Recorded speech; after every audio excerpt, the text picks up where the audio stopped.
All right, so welcome to another episode of Sex in the News. I'm Dr. Jennifer Weeks, and I'm here with my dear colleague, Eli Irving. And today we're going to talk about choking. I talked about choking in class last night. I've been talking about choking a lot. And we're kind of laughing about it, but it is not a laughing matter, right? It's a serious thing. And so I'll tell you what brought this up as the next topic I wanted to talk about. I had a case several weeks ago where I visited a young man who's in jail for sexual assault charges. And when I got into that, what it really turned out is that he has a interest in BDSM, choking, things like that. And as you know, part of the course of the evaluation, came to learn that he had learned about this from porn, right? And he found it exciting in pornography and had no idea, right, that there was a right way and a wrong way to engage in sexual choking, or that there were places to actually get education, and that if you're engaging in this sort of BDSM kink community, there are absolutely principles and guidelines that we follow. So, and like, he had no clue. There was no way to fake the shocked look on his face when I started talking about some of this. And then like 2 days later, there was a case in our local newspaper that involved the sexual assault of a teenage girl that also involved choking. And I was like, Eli, you and I have been talking about this all the time in the course of our work, but like, we need to do something, because it's becoming a really common, almost normative practice, particularly with young people. And when you don't actually understand it, or you don't understand the consent and the communication, or you don't understand how to do it appropriately, it does end up actually being sexual assault. So that's why I wanted to talk about this. It's both timely based on a case that I'm working on, but things that we've seen in the news. And, you know, if something's becoming common, we're not going to yuck your yum. We just want you to know how to do it safely and consensually. So just to kind of start out, so what is sexual choking, right? It's defined as sexual choking, but honestly, what is it? It's strangulation, right? It's strangulation. It's strangulation. Like, we can make it sound pretty like, oh, it's sexual choking. Right. So what is it? So it's, you know, during the course of some kind of sexual activity, it is one person restricting the airway of the other person, right? So that could be various levels of pressure. That could be just kind of a little bit of restraint. That could be very forceful. That could be all the way up to, you know, breath play, where you're kind of like restricting the airway and the person is kind of, you know, not able to breathe, right? So again, obviously, this is something that, if not done well, not only is can be assaultive, but can have massive physical consequences.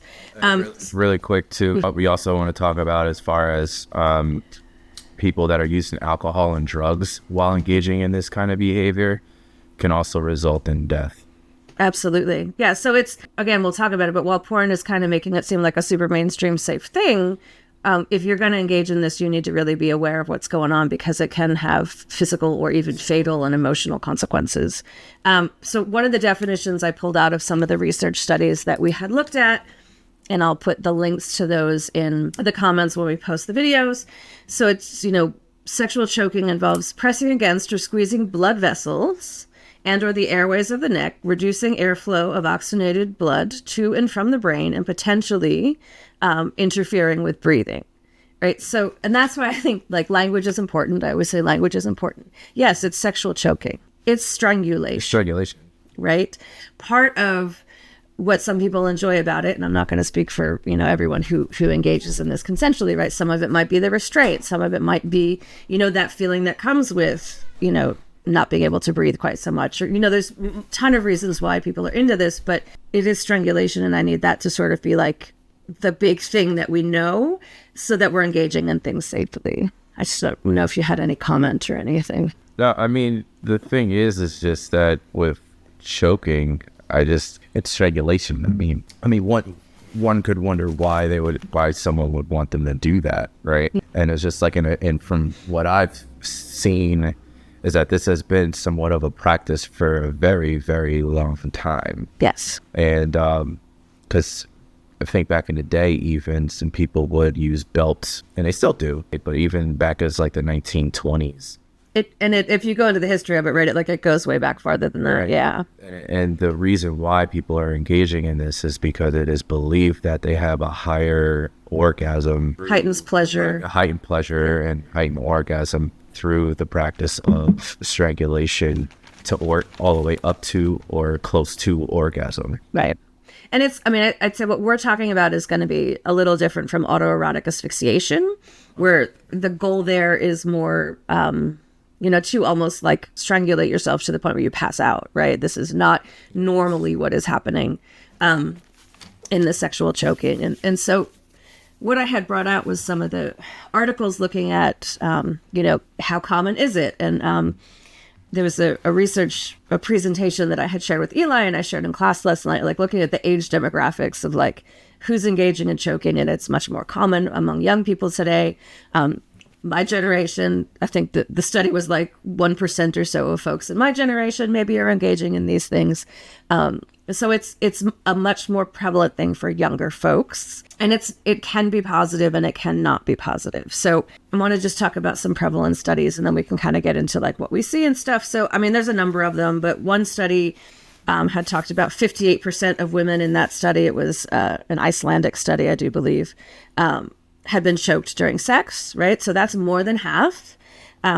A quarter of the women in that study had been first choked by the time they were 17 years old. And so again, for me, like this is one of my big concerns is like, if you're an adult and you process through this and you know what you're into and you've learned how to do it well, like knock your socks off.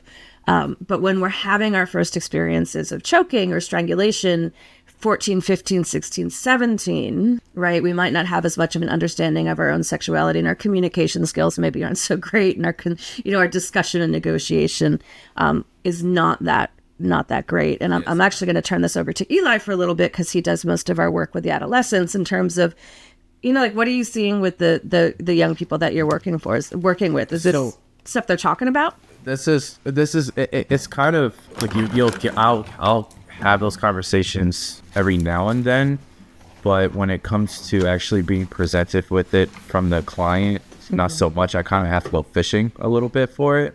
But with these younger folks, from a popular standpoint, they're hearing about it in the music. Like if you remember Jeff Harlow's song, "I don't like no whips and chains, but you can't tie me down. You can whip your lovin' on me, baby, whip your lovin' on me." And he goes, "I'm vanilla, baby. I'll choke you, but I ain't no killer, baby." Right. Mm-hmm. So like where choking is actually equated with vanilla sex these days. Exactly. And I was gonna talk about that at some point too. Go for it. Where it's just like it's now, choking has become so mainstream now that it's now being, even though its origins were in the BDSM community, now it's being taken out and being more technically associated with being vanilla. So now if that's being vanilla and that's more mainstream, then if regular sex now has become a little bit more spicy because when people start having sex in their teen years, now everybody wants to start doing that now, but they don't understand the origins of this practice and this behavior. So they're just like, oh, okay. Women primarily, because they're the ones who are their higher percentages of women are being choked during sex, right? Than men are. Men are thinking that men are. So men are thinking that women want this, but again, they're missing the pieces of the consent part. There's another song about Plies where it literally, the song is called "Choke," and there's a music video on it. I didn't send it to you. I meant to send it to you because I'm just like, okay, this is just because I've known Plies' music since I was a teenager myself. So, but literally, he's just like gracefully placing his hand on numerous women's throats, and they're all like having their tongue out and all that stuff. Like, just they make it look so gracious. And it's just like, it's not like so that. It's a beautiful, sensual, sexy thing. Sensual, sexy thing. Everyone's doing it. Mm-hmm. This is the new thing, and it's just like, but they're not. But no one's talking about how it's supposed to. And I think with that, right, that adds to the social pressure, right? If it's in the music, if it's in the mainstream media, it's, all these videos on TikTok and comedians are talking about it, and it's in porn, it's in these shows, it's all over porn, right? Like, if that's the social norm or becoming a social norm, people feel pressured to engage in that even if they don't want to, right? Like, oh, I guess if everybody's doing this, I should do it. And should I like it? And, so, and again, when you're young, like, do you even really know what you like sexually, right? Like, you're just sort of developing, your sexual interests and your, what you find pleasurable and discovering. discovering your own sexuality along with who the heck you are yourself. Yeah. And it becomes hard. I just, so that, I'm going to pull this up. It was a presentation, and I will truly acknowledge this. It was Debbie Herbernick, who's Dr. Debbie Herbernick, who's done a lot of research on this, did a presentation last year. And she has a lot of like the social media memes up, and, you know, she has a little thing from comedian Ali Wong, right? And so we all see comedian clips on TikTok and Instagram. And the one she used was her talking about choking and sex, where she says, I don't want to die, but I also don't want to be sure I'm going to live, right? And so if we're talking about that in comedy and music, it is just becoming like this, oh, ha ha thing. Some people don't live, right? Yeah, actually, yeah, in theory, some people don't live.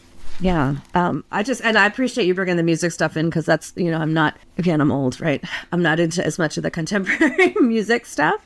Well, I to say I'm old. Well, yeah. Unless a class would be like, you're old, you're 34. What? How do you know about this? How do you know what this means? You're old. That's weird that you know what this means. Yeah. Oh, I throw grandma vibes, so they definitely don't talk to me about it. So it is so super common. So, you know, and I think it's interesting, you know, that when you're talking to your clients that, you know, we know they're seeing it in the pornography, and probably a good percentage of them are engaging in it at some level, and they're seeing it in their music videos and things, but it's still not something that they're talking about as openly. So I think there is a little bit of hiding to that, right? There is still a bit of a social, as much as it's becoming a little more mainstream, there is still a little social stigma to that. Yeah. Yeah, go ahead. And there was, in that study too, there was this quote here where it was just like, I think they looked at young U.S. adult experiences with choking. Mm-hmm. And they were saying like most people describe generally positive, pleasurable experiences with choking or being choked. However, some people report negative or frightening experiences while with sexual choking. These negative experiences tend to reflect instances of a person being choked without first being asked. I have that's in my notes, right? Like, yep. Without first being asked. Yeah, in ways they did not expect to, instead of one, at greater intensities than they expected, or in ways that reflect unequal power dynamics. So it's just like there are these unspoken words and unspoken feelings that go with this that a lot of the kids don't understand. Because again, right, this, like, I feel like when it comes to the whole choking thing, like it comes in levels, right? Like you want to start out having sex, get comfortable with that in some way, shape, or form, whatever. Build your own personality within that box first. And then if you want to up the ante a little bit, cool, but you got to learn how to navigate it first. Yeah. And I think that for me, kind of those negative experiences struck home, and that goes with sort of the consensual versus non-consent, right? And so one of the studies talked about how 33% of the people in that particular research study had been choked without their consent, right? So that's just this assumption, you and I are going to have sex and you're cool with me choking you because that's what I like or that's what I saw, and we don't talk about it. And I think this is a good spot to really talk about the derivation from breath play and choking in the BDSM or kink community, right? When it was more taboo, right? And it was maybe just in the realm of the kink community, you know, and what a lot of people don't understand. And I know you and I talk about this, we talk about this with their clients, right? Like, you don't know consent until you have looked at consent within the BDSM kink community, right? Like, people don't have conversations about consent with their partners or with their husbands or wives or their spouses like people in the kink community do, right? And that, if we're going to have that breath play, if we're going to engage in those behaviors, if we're part of that community and we're doing it appropriately, right? What are we doing? We're talking about it, right? It's not just like, oh, hey, you want to be choked a little. It's how, right? Is one hand okay? Is two hands okay? One hand's okay, two hands is not. Is it, you know, can we use some kind of device, right? Is there some kind of, a belt? And then, okay, these are the ways we can do it. What's the pressure, right? Is it a little light? Do you actually want breath restriction, or do you just want restraint, right? Do you just want enough pressure to feel like you can't move? Do you want your airways constricted? And then there's also, you know, how long, right? The whole time we're having a sexual interaction, just for a little bit at orgasm. When do we want that? And indicators to when you want me to Right. How do we... Indicators as far as like, if you want me to go harder, if you want to go softer. And the other piece of that, right, and we always talk about safe words, is, well, if we've agreed to some kind of strangulation where maybe we are going, like, say, to a level where I am having some airway restriction, and we've negotiated that, well, we also have to have something other than a safe word, right? Because what if I can't get my safe word out? Right. Like, we need like a tap out, right? Or like we need some other behavioral indicator, not necessarily voice, that we're at the limit, right? And the other piece of that is obviously that a safe word or a tap out gesture is sacrosanct, right? That is never violated. Right. And so that's a conversation. That's multiple conversations. That is a conversation before each interaction that we have, because maybe today, like, I'm down for a little rougher stuff and I'm okay with this amount of pressure and two hands, and the next time that we play or we have interact together, maybe I'm like, no, I'm just not feeling that. So no choking, or maybe just a little light restraint, right? And so again, it's that idea that once we have consent, it's not implied consent for every interaction moving forward. Yeah, I think that's a good way to put it, because it's just like because again, right, it needs to be a flexible contract, right? Where it's just like because today, like you said, one day you may feel like you want it a little bit rough, then 2 days later you don't. Right. Or you don't want, or maybe you don't want it at all. Like, so it's just like, it's good to kind of get people to understand that this is a flexible consent, where it's just like you can consent to certain levels of things, or you could just straight up not consent. But I feel like a lot of people think that that's so complicated, and it really isn't. But they're just like if you can't actually talk to somebody about what you want to do, should you be having sex with them? Should you be having sex in general? Right. And that's I always say, like, when I teach, right, that the people we talk about sex with the least are the people that we are actually having sex with. Right? Like, we'll talk to our girlfriends or our guys or like whatever about it, but like, not necessarily the person that I am actually having sex with about those things. And I go back to the wheel of consent, which is, something I've taught about, or we talk about, and it's a kind of a different way of looking at consent versus just yes, no, or things like that. But in it, the way she, and I'm forgetting her name, and I really feel bad about that right now, but the woman who does this work, I will put the links in, talks about it as not just like, what do you want to do today, but how do you want to feel in this interaction, right? So it's not just, okay, today I want to do this, but how do you want to feel today? Well, maybe today in our interaction, I want to feel like really loved and cared for and nurtured. So we're going to do these things. And then maybe today I'm in a mood, right, where I want to feel, submissive, or I want to feel ravished, or I want, however you want to feel. So it's not just like, what do you want to do, but how do you want to feel, right? And that also goes into those negotiations of like, where, if we are people who want to engage in some choking, like, where does that fit in? Not just, is that every interaction? Is it just if I want to feel a certain way, or if you want to feel a certain way, and we have those negotiations. So it's not just what do we want to do, it's how do we want to feel. Right. Yeah, because it's also how do you want to feel after the whole experience, not just during it. So, and I think that there was, years ago, where you and I were talking about this, and there was, I think it was kink, and it was some pornographic, kink-based practice, and they were just, I think after the experience, they interviewed the actors about how they felt after the experience, and right, and they were just like, I mean, granted, how real could that be? They could be scripted. Right. One hopes it's not. Yeah. One hope.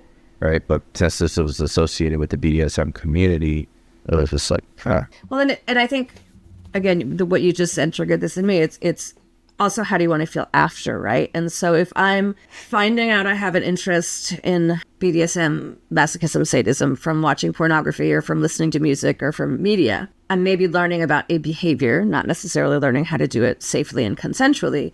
But what I never see, and I have clearly not seen everything, right? But like, what I never see is, what's the aftercare? Yeah. Right? That, which again is part of, right, the way, the limits, the boundaries, and the way the BDSM community will engage in these things. It's not just like, okay, great, we had sex, we did these things, and there was some choking, and that was fun, see ya. right? Yeah, it's like that, But there's the idea of the aftercare. You know, how are you? What do you need, right? Was this an intense experience? Do you need, you know, literally food and water? Do you need to be held? Do you need, you know, what do you need to come down from this experience that can be intense? And I think that making something like this mainstream also can decrease the notion that this is an intense behavior that we're engaging in, right? Like, Yeah. it's not vanilla, right? How I think of vanilla. Yeah. It's not vanilla, right?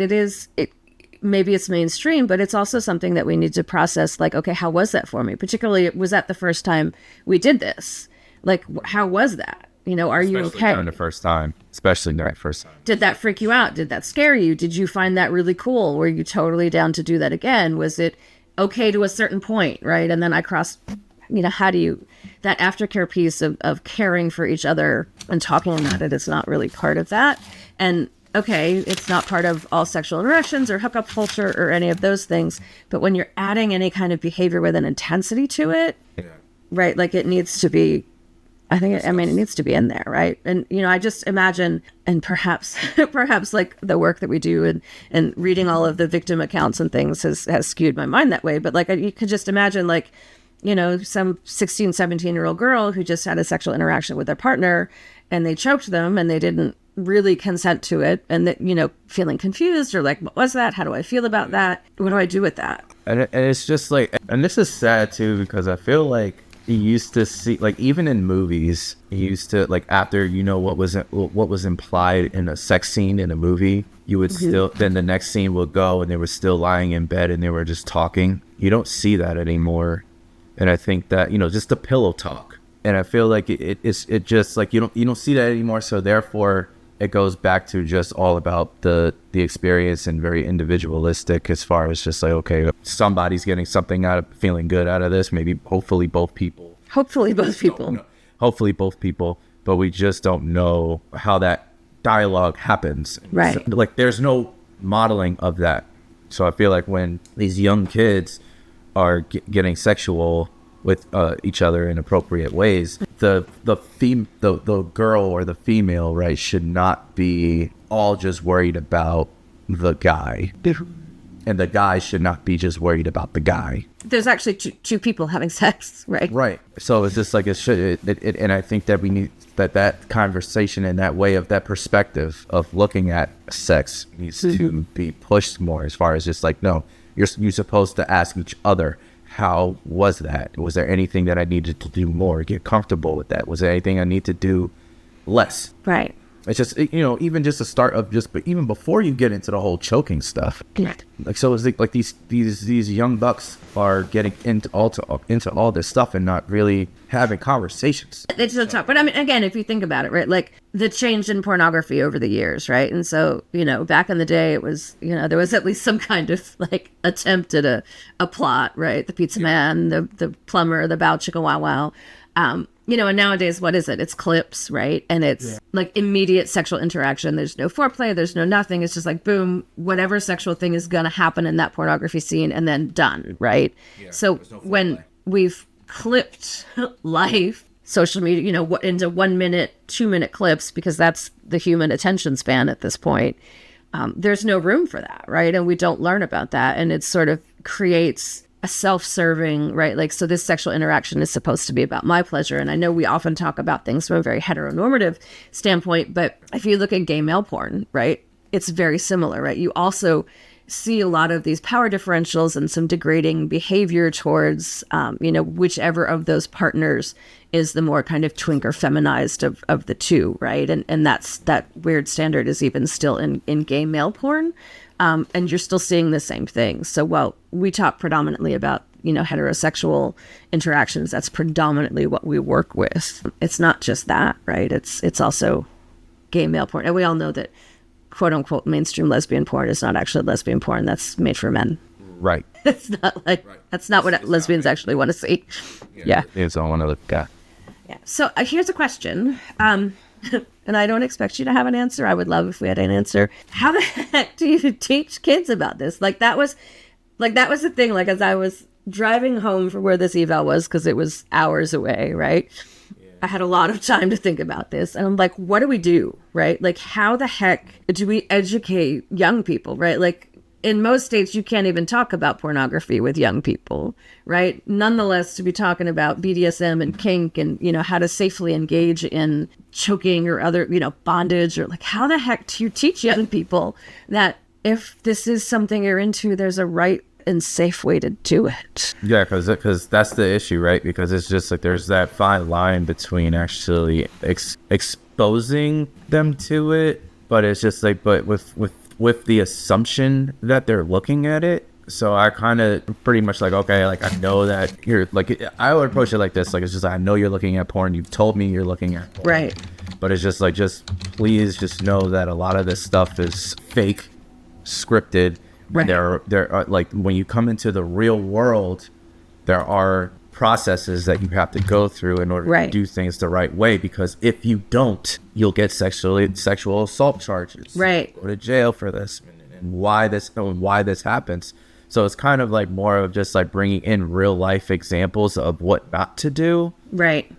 Kind of gets you into this position where you can kind of have the conversation without overtly just being like, oh, here's this kind of stuff. Have you seen this? Right. It's just crazy. Don't do that. Right, like that. But it's just like, because in theory, right, we don't know. Like, yeah, we know that they're looking at porn, but unless we ask them what kind of porn they're looking at, then it's just more like, then you can have a conversation about what they're actually into. When we're reading articles about this stuff, then that tells us that these kids are looking at it, but we don't want to overgeneralize. At least me, right? I don't want to overgeneralize my adolescent clients when they probably don't even know anything about it. Right, that many of them are not actually doing it, right? Yeah, they're not actually looking at choking, or they're not choking pornography, or they're not actually choking their significant other during sex or anything like that. I mean, I talk about when they are in a relationship, or if they have been having sex with a woman, a girl, their age, an appropriate age person, that they should, like, if that is something that has come up in conversation, stay away from that, because it's just because you don't know what you're doing yet. Like, that is something that is very, very sick, because again, as the research shows, it can be very harmful if you don't know what you're doing. If you don't know what you're doing, right. So it's just like, you guys are very young. You guys should not be just doing that just because it's cool. And that's just because what everyone else is doing. Because you guys, like, everyone, all the kids always act like they know what they're doing when they really don't know what they're doing. Yeah. And I think I just think of, like, it's just so hard to find good education, period. But then, like, where do you find accurate information on, in kink or BDSM? And I think back to those, sorry if anybody actually liked those wretched 50 Shades of Grey movies, right? Like, where everybody's like, oh, it's kink, it's like, oh, that's really fun. And like, anybody who knows anything was like, oh God, no, yeah, we're just like, no, this is a really bad representation of how this goes down. So where you get your education is really important. And I think there's a lot of people, like, if you just turn to TikTok or something to, and you get down the rabbit hole of kind of kink talk, like, there's a lot of people there that are really good educators, and there's a lot of people who are not, right? And so how do you navigate, right? Like, where to find good education on things can be hard. And I'm just going to do a little plug for the National Coalition for Sexual Freedom. It's an organization that is it's fantastic, right? So this is a good place to get education. They have kink-aware therapists. They do advocacy. They support research. And so this is a very legitimate place, right, to kind of go and get information. But, how do you get that information? And you walk that line of how do you get information to young people, right? Like, and, I know you run into that with your clients, or like, we'll have somebody come in and be like, oh my God, I found my son watching pornography and I'm so worried. And the son is like 15. And we're like, ship has sailed. Like, that ship is long sailed, right? He's like 7-8 years into this probably, maybe 5 at the very least. But so how do you navigate that? And I think it's just part of why we do this is people are so uncomfortable talking about sex, period. Right. Just in general, that how are we now going to talk about these types of things? And so what good, I think, 50 Shades of Grey type stuff does is it at least starts a conversation. Yeah, it does start the conversation. It gets it going. It's because a lot of parents have probably been watching that movie with their kids, unfortunately, or they just So then they're exposed to something like that when it comes to it's not real BDSM, but they don't know that. Right. So they're just like, okay, this is kind of odd that this is going on when people are having sex. But then it's just that at the same time, you don't really want to go down that road with someone who is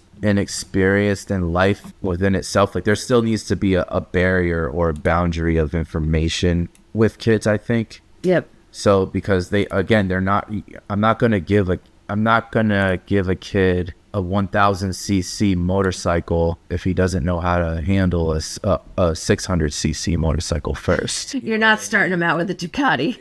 Yeah. That because the experiences of even though I know that choking is now considered mainstream and considered vanilla, there's an intensity to that. There's an intensity to that. So it's just like that's the same thing as that 1000cc motorcycle, and it's just like I don't like. It's unfortunate that we have to.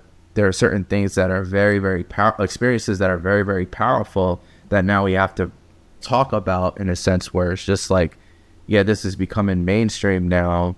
So now we have to have this conversation about this 1000cc experience, and these kids are still figuring out how to control a 600.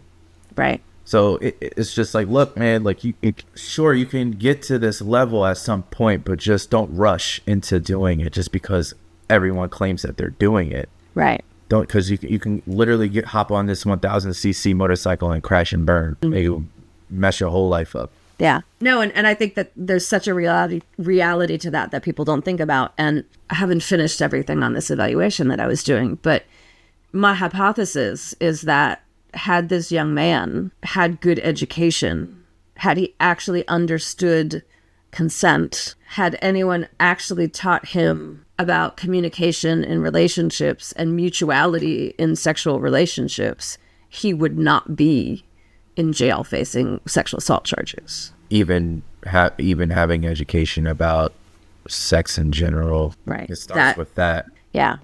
And that, and so there are very real consequences. I mean, this young man, again, because his lack of knowledge or understanding about consent, sexually assaulted people, right? He did things without their consent, and that is sexual assault. And it is having massive life consequences, right? He's in jail. He's going to be there for quite some time. And a lot of that is just zero knowledge, right? And assumptions based on what feels good to me and pornography, right? If I like this, it's in porn. Everybody must like this. I'm just going to do it. I'm not going to ask. Things like that. Everyone's doing it. I'm assuming this is something that women like to do. Yeah. And, it's the same thing, drinking and drug, like all of that. Like young people are susceptible, right, to outside influences. Their frontal cortexes are not fully developed. Again, I'm not trying to dismiss responsibility, right? They're engaging in these behaviors. But what's our role as the adults or the people with knowledge to try to prevent, right? And again, why are we doing this? This is prevention, right? We don't want people to be sexually harmed, right? We don't want people, and in this case, it's mostly women based on the research, to have someone non-consensually choke them, right? To feel like they don't have any agency, to be like, what the fuck are you doing, right? I didn't ask for that. That's not okay. Or to have those conversations if they do want that, and how to do that safely. Yeah, because it's just that I think that we have to put more empowerment into women to be able to speak up with that. That just because again, right, and we as men having to bestow the knowledge to these young guys, just look, you as a man, you're going to be put in situations in which things are going to be fun, but then very, very quickly turn into a situation where you're going to go to jail. So you have to be very, very self-aware and respectful of women or men, other men. Whoever you're having sex with, right? Sex with. You have to be, I understand you want to ride that wave or the orgasmic experience. You still want to pay attention to what's going on with the other person, with your partner. in Right. this experience. You got to be cognizant of that. You don't want it to spin out of control, and then you're wondering why why. Like why we're here, right? Like why are you charging me with sexual assault? I didn't do anything wrong.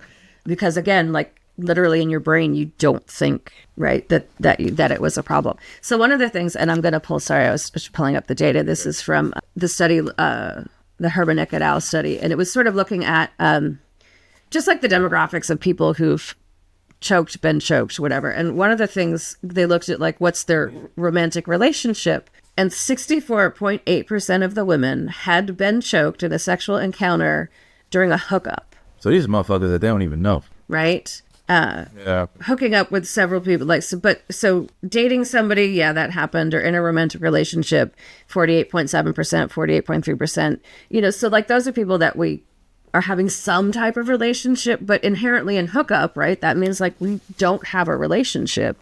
And, that's 36% of women have been choked by someone that they're having what I'm assuming is a casual sexual interaction with. Right. I've been in a relationship for a really long time, so I haven't dated in a really long time.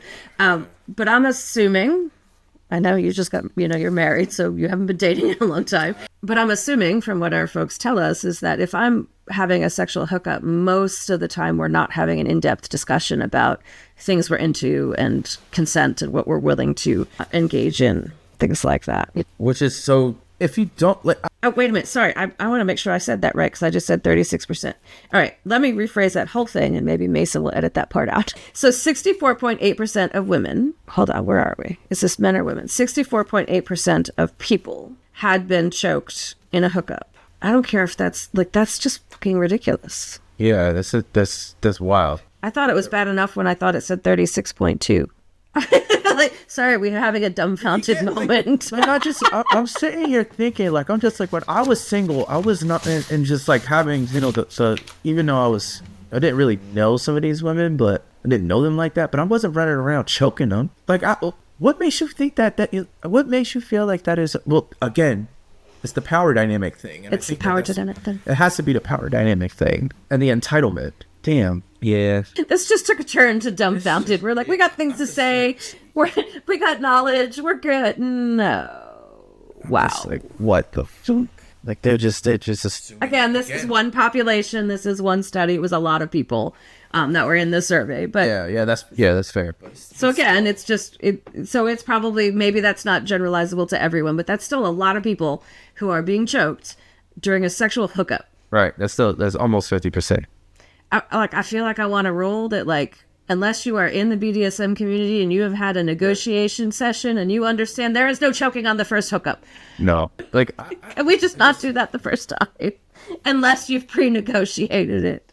Yeah, like, it's just like, I don't understand how people are just thinking that it's okay. Like, yeah, I'm gonna just put my hand on this woman's throat that I just met at the bar. Like, what the fuck? Or at a party. You know what I'm saying? Mm-hmm. Whatever. Or on Tinder. Like, it's just like, why do you think that that's okay? You don't know this person. How you know that they want that? You don't know that. I feel like in that moment, that little dumbfounded moment, you and I also just realized our work just got harder. Yeah, it did. Yeah, that's what I felt. I literally felt like a 2x4 just hit my head. I was just like, oh my God, it's worse than I thought. And so that's a pretty recent study. That is, what year is that study? That is a 2022 study. So scientifically, that's a pretty recent study, right? It's just the beginning of 2025. So that's pretty recent data. And another crazy thing is that it often, for women disproportionately, it often begins in adolescence when they're getting choked. Right. So not only if is it, would you say 48 point? Hold on. Let me make sure. All right. So this is the weighted participant demographics and lifetime choking history by undergraduate and graduate students, status and gender. So if we go down, ever been choked? Yes. Right. The hooking up, whoever, like, so I have been choked during a hookup with someone was 64.8% of all of the participants. 64.8, I think. 64.8. So yeah, like, but regardless, it still is often happening in adolescence. Right, and so that one didn't break it down. This is college students, right? Yeah, so still college students, because it's still like, that whole scene of being in college and they're still being, disproportionately women are being choked. Right. It is disproportionately. Statistically, that's what it's showing us. Yeah. So again, it goes back to, okay, if women are still being choked. And it's the other study was a quarter of women being choked by the time they're 17. 17. So yeah, it's still 25% of women who have been choked during a sexual interaction have been choked by the age of 17. Yeah, they're assuming this shit because they're, again, Men, we got to do better, yo. God. Oh boy. Okay. well, Wednesday just took a dark turn. Yeah. And so again, like that's why we do this, right? Is to have these conversations. Ultimately, what a lot of people don't understand is that our work with people who commit sex crimes is about sexual violence prevention, right? It's kind of tertiary, right? They've already been caught, but we're trying to ensure that they don't harm anyone else. So it is prevention, but we would both love primary prevention, right? If no one ever committed a sex crime again and we had to find a new job, we'd both be totally cool with that. But so it also becomes, and I think, like we've talked about, like we're doing this kind of for fun because of our burnout. It would be great to do primary prevention, right? Like I think that for me makes me feel like, I'm doing more. I know we're doing things to help kind of the world be a little safer, but I would like to do more. And so I think, the question for me and for you, and I don't have an answer for anyone who might watch this, is how on earth do you do primary prevention for this? Right. For young people, everybody needs it, but for young people particularly, in sort of a zeitgeist where we can't really talk to kids about this stuff. So it becomes very complicated. I don't have an answer for that. I would love for someone to find one. Thinking that it's just like, okay, but then kids being kids, they would just be like, yeah, I'm having sex, but they're really not. Right. So let's just say, for example, right, let's just say you have a teacher come in and it's just like, hey, everyone needs to write down on this piece of paper their name if you're having sex already, if you've had sex or you're having currently having. Right, but like again, privacy rules, you can't do that. Privacy rules, you can't do that, right? Or it's just like, okay, everyone, there's going to be this talk about whatever. If you want to attend. Well, and I think that's the struggle, and this is going to bunny trail a little bit with sex education, at least here in the U.S., right? So if you look at, or if you ascribe to, I don't know what the right word is, comprehensive sexual education, part of a comprehensive sexual education program is going to have a pornography literacy component, right?